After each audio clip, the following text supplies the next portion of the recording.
passado participou de momentos polêmicos, como o caso da favela naval em Diadema. Já teve programa aqui no canal. Eu também desconfio que ele, no fundo, queria ser jornalista. É exatamente isso. Vamos saber. Mas olha, ele veio falar sobre um assunto super importante, que é a prisão em segunda instância. Assunto que ele está de olho, que ele tem acompanhado. Eu falo do meu amigo, grande doutor Cristiano. Seja muito bem-vindo. Muito obrigado pela sua participação. É um prazer tê-lo aqui.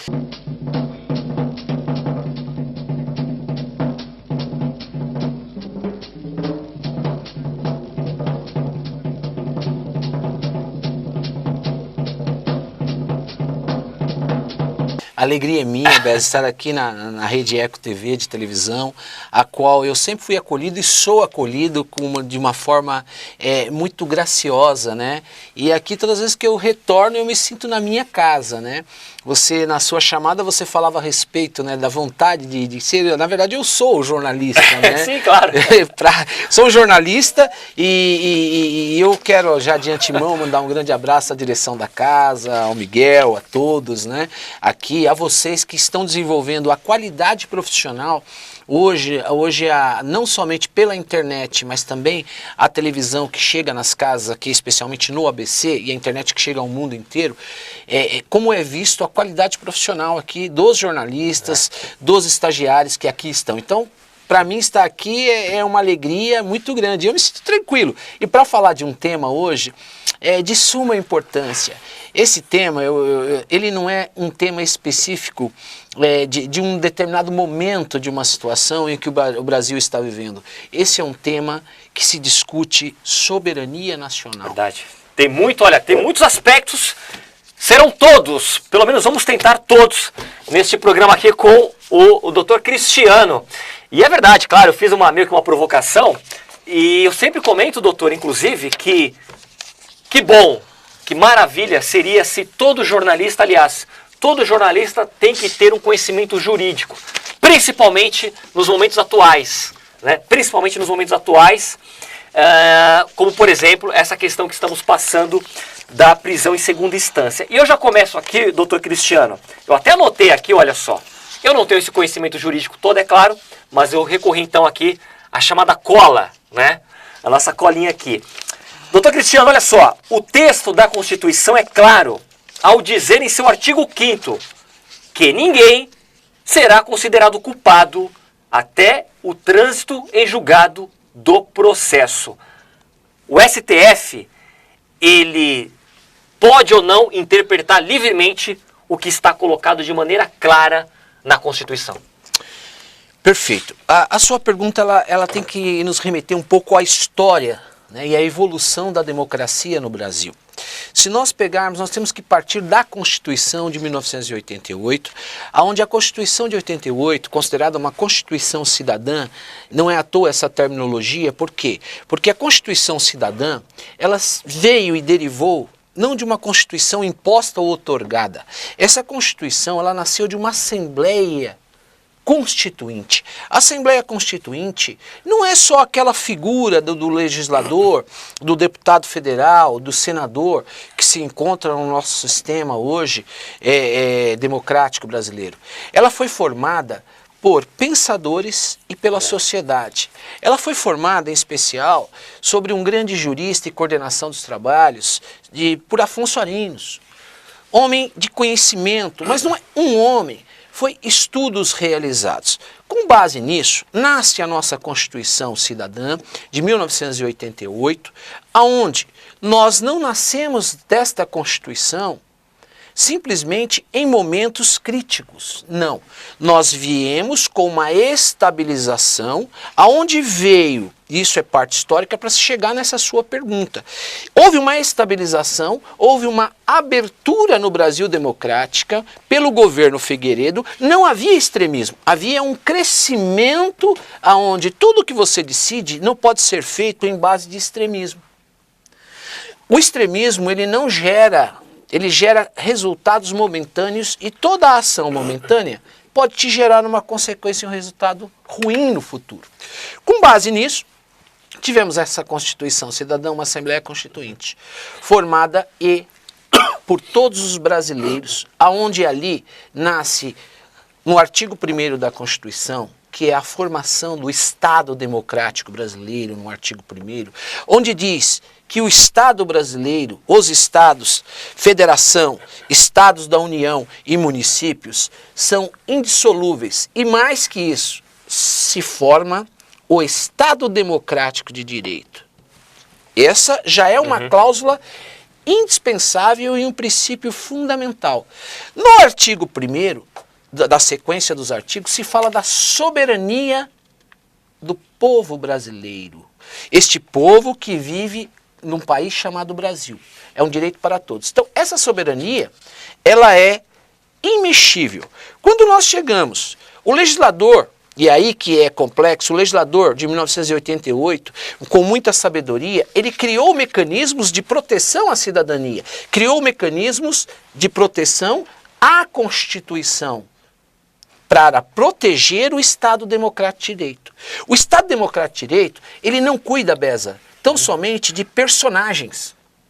Nós falamos de cidadão. Nós falamos de todo o povo, de todo homem e mulher que mora num país chamado Brasil. Nós não podemos trabalhar momentaneamente com personalidades. Para uma Constituição não existe personalidade importante ou personalidade menos importante. Nós estamos falando de direito. Só para completar, para a gente fechar esse raciocínio.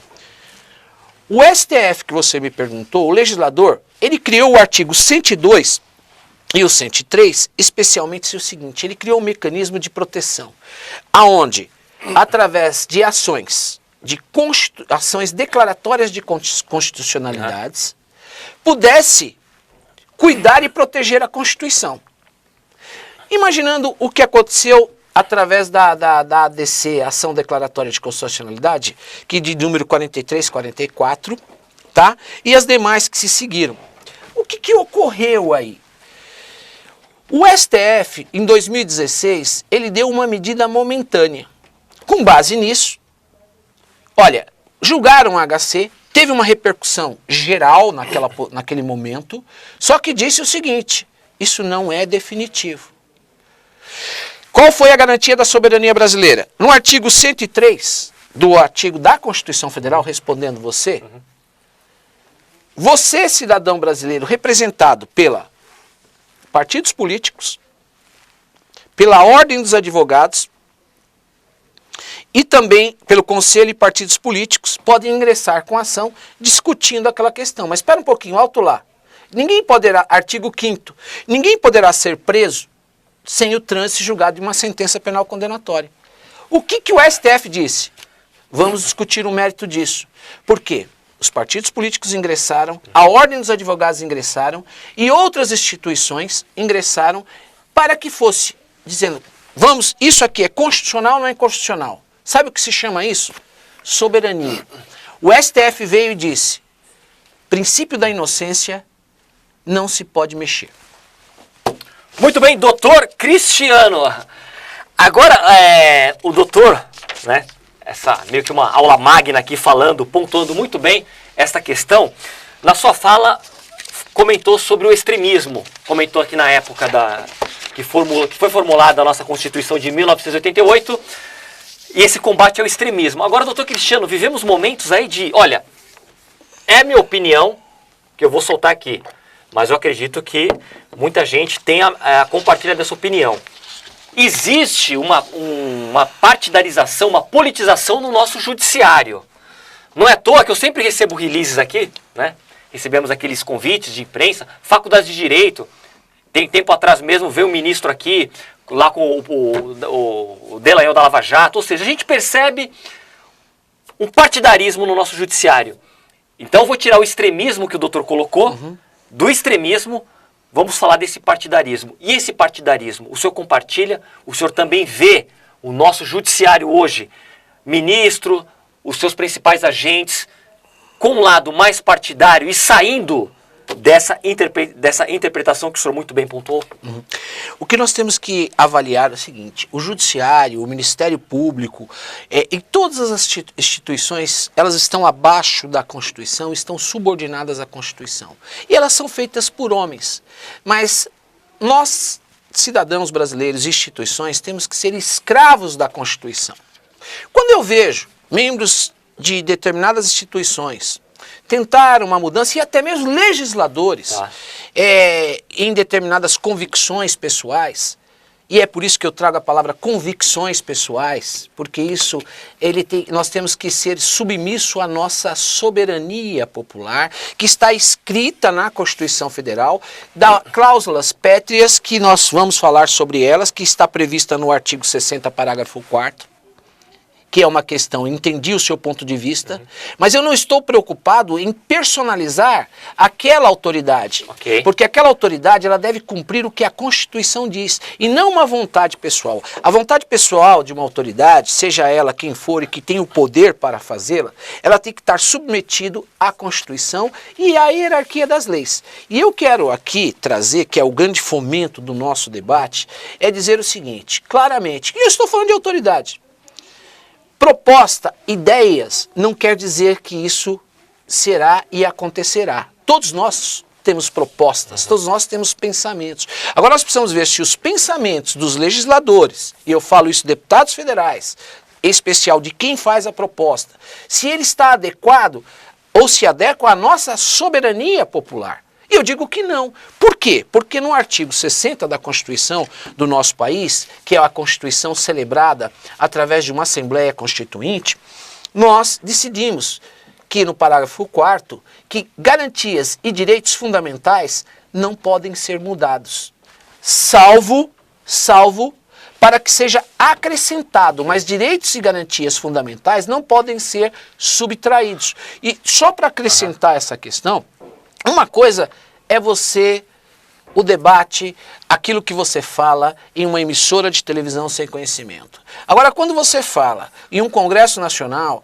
você vai falar o seguinte, a primeira coisa, você tem que estar submetido a uma Comissão Constitucional de Justiça, aonde vai se discutir, isso pode, isso não pode. Eu afirmo categoricamente que a saída não é feita, tem que ser feita por projeto legislativo, que é mudança na lei ordinária, que eu quero falar sobre isso depois. Muito bem.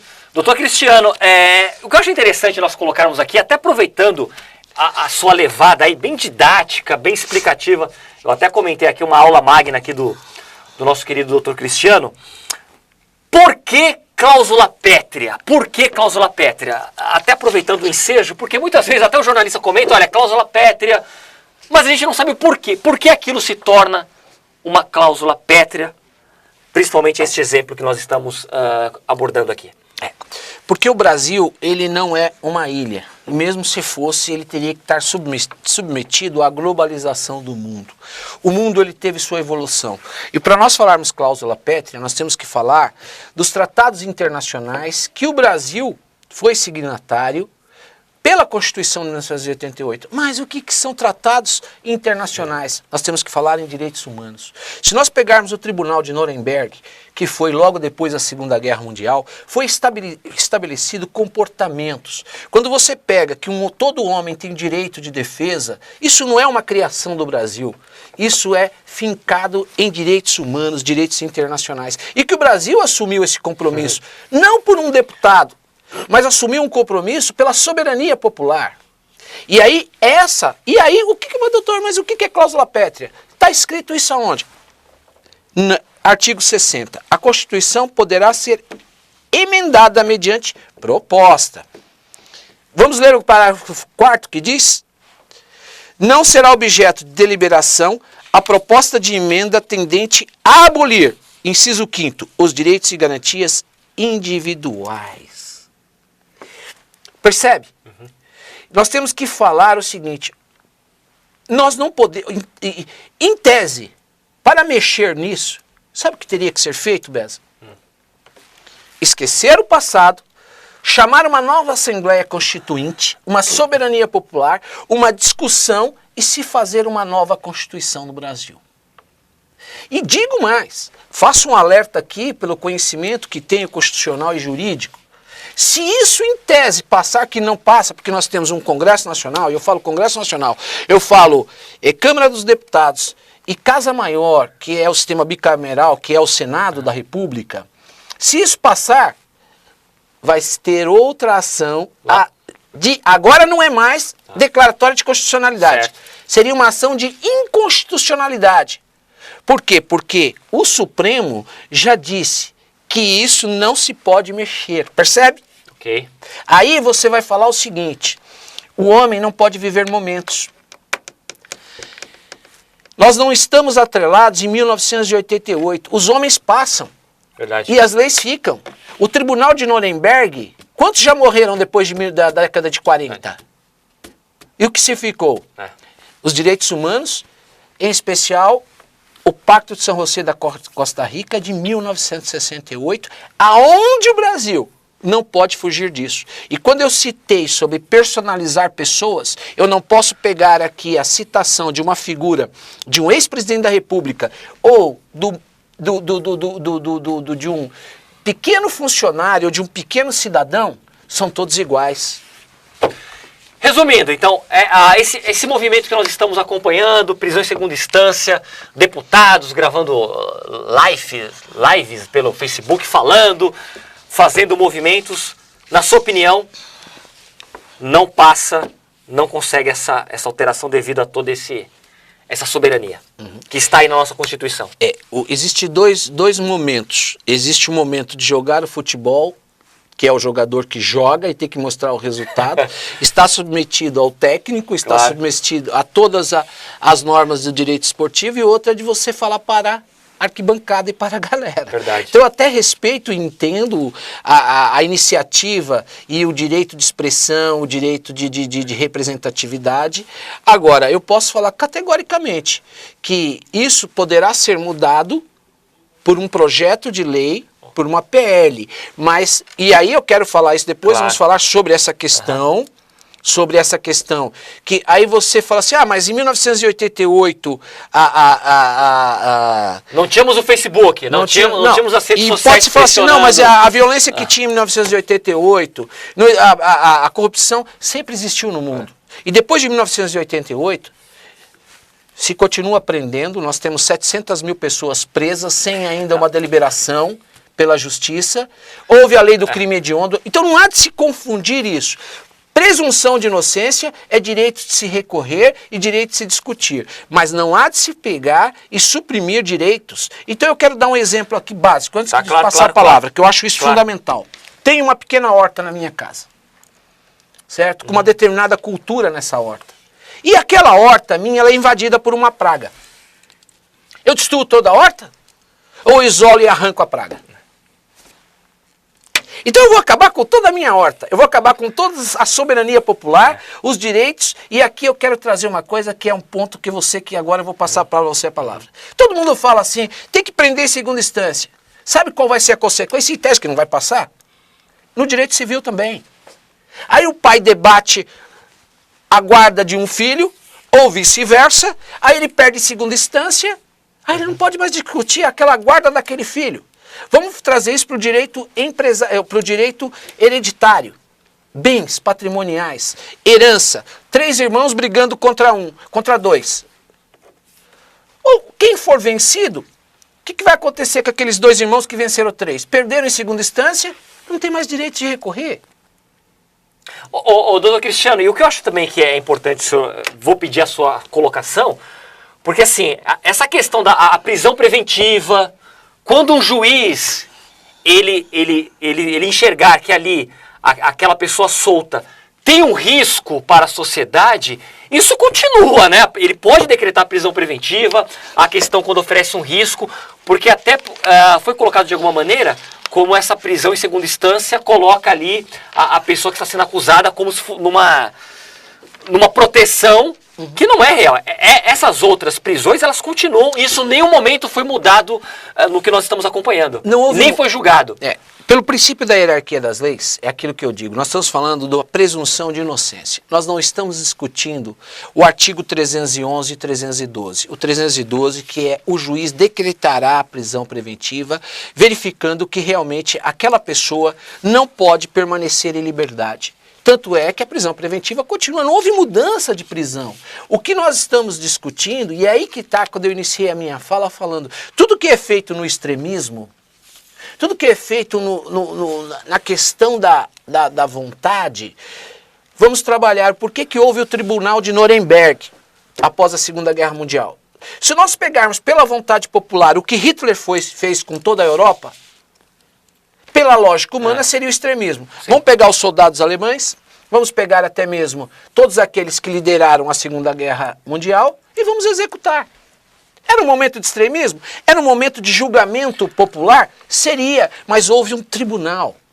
Desse tribunal nasceu os direitos humanos. Porque você não pode colocar, ninguém pode fazer justiça pelas próprias mãos. Esse é o primeiro passo. O fato de fazer justiça pelas próprias mãos, você traz ao pensamento constitucional que há vontade de querer dar resposta ao momento que nós estamos vivendo. Isso é muito perigoso. Não tem dúvida. Isso é perigoso no Brasil. Agora, o que nós temos que nos ater? O Supremo Tribunal Federal, no artigo 102 e 103, tem a competência para discutir constitucionalidade e inconstitucionalidade. Casa Legislativa faz a lei e se essa lei não estiver sujeita à nossa Constituição, não pode ser mudada. É por isso que isso digo de antemão. Não vai passar. Não pode ser feita por PEC. Nós temos que buscar mecanismos na lei ordinária, infraconstitucional, nas leis subjetivas e objetivas, que eu quero falar sobre isso. Claro. Olha, até aproveitando essa fala aqui do nosso entrevistado de hoje aqui, doutor Cristiano, já me sinalizaram que nós temos 5 minutos dessa primeira parte para encerrar. Então vou até aproveitar, pegando um gancho dessa sua última fala aqui, olha, fazer um momento jornalismo. Vamos fazer de conta agora, não é mais Eco Entrevista, agora estamos aqui no Jornal da Eco. Olha só, a prisão em segunda instância, o presidente da Câmara, Rodrigo Maia, disse que deve votar a PEC entre fevereiro e março de 2020. A proposta já passou pela Comissão de Justiça, certo? E agora será analisada por uma comissão especial. O Senado decidiu esperar a votação na Câmara porque não houve um acordo. Então acho legal a gente fazer essa pontuação, né? Eu vou falar sobre isso. Então temos 5 minutos, vamos terminar falando sobre isso então? Sobre esse andamento, porque assim, por mais... Aliás, várias pessoas que eu tenho acompanhado, várias pessoas, por exemplo, ó, depois eu dou o nome aqui, alguns juízes, pessoas conhecidas do mundo jurídico, né? O doutor Cristiano aqui do nosso grande ABC, também tem essa tese, também tem, olha, não vai passar, não vai passar. Agora, doutor, quando o senhor vê uma matéria como essa movimentação aí, está lá na sua casa, vê no Jornal Nacional, qual a sua leitura? Para fechar agora aqui essa primeira parte, lembrando que na sequência vem uma segunda parte aqui de entrevista. Qual que é a sua leitura? A minha leitura é o seguinte, até para que o telespectador que está te ouvindo, o seu programa Eco TV muito assistida, Brasil inteiro e vai para o mundo. Estamos batendo recordes aí. Recordes. Então, o que eu quero falar? A matéria, ela traz uma matéria de determinados pontos, mas ela não traz um todo do que acontece e nem poderia. Né? Um recorte, é um recorte. Não é o fato de ter sido aceito esse protocolo lá na Câmara dos Deputados, que isso são várias sessões que tem que ser passada. Então, até para esclarecer, não é porque houve, porque vai colocar, não. Será levado, agora sim, o que eu estou dizendo será levado para uma comissão de Constituição e Justiça. Até então nós estamos no oba-oba. Foi aceito o protocolo? É um direito. O protocolo, ele aceita tudo, até de uma forma bem simples. O protocolo é só lá e protocolar. Agora, qual foi? Tem viabilidade? Deputado tem viabilidade? Tem, foi eleito. É legítimo? É legítimo. O que ele apresenta é razoável? É. Agora, o que ele apresentou, o mérito do que ele apresentou, será visto, analisado, agora de uma forma detida, não à luz da torcida, não à luz daqueles que são favoráveis A ou B. Vai ser analisado à luz da Constituição. Muito bem. Então, olha, por este momento é só, né? Terminamos aqui esta primeira parte, não perca na sequência a segunda parte da entrevista aqui com o doutor Antônio Carlos Cristiano.